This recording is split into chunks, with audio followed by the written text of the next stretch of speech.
Bienvenue dans l'épisode 2 de Session Fan Art. Aujourd'hui, on parle de Godspeed You Black Emperor, un groupe de post-rock originaire de Montréal, formé en 1994. Avec l'album Alléluia Don't Bend Ascend. En français, Alléluia, ne pliez pas, levez-vous. L'album paru le 16 octobre 2012, cet album gagne le prix de Musique Polaris en 2013. Maintenant, on va se pencher sur la pochette.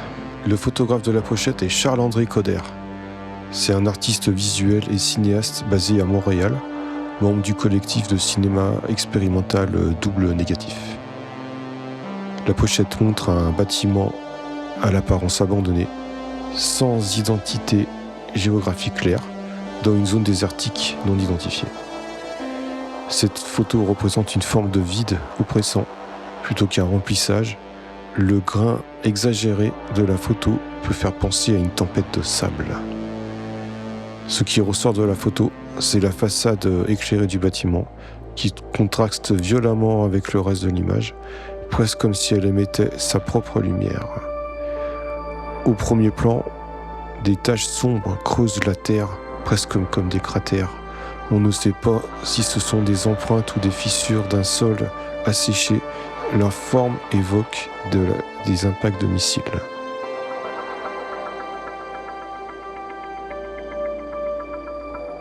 La musique.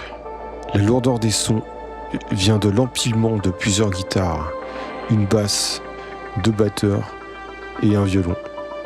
Godspeed utilise la montée au violon de Sophie Trudeau pour construire la tension entre mélodie dramatique et texture presque bruitiste.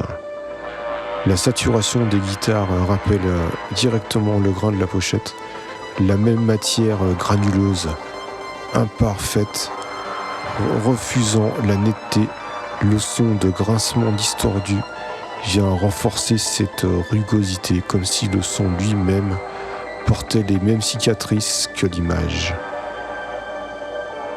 Le musicien canadien Ephraim Menoch est connu à travers sa carrière pour utiliser des fuses vintage comme la Maestro Fuston. Ce même type de circuit qui a rendu célèbre le riff de Satisfaction des Rolling Stones.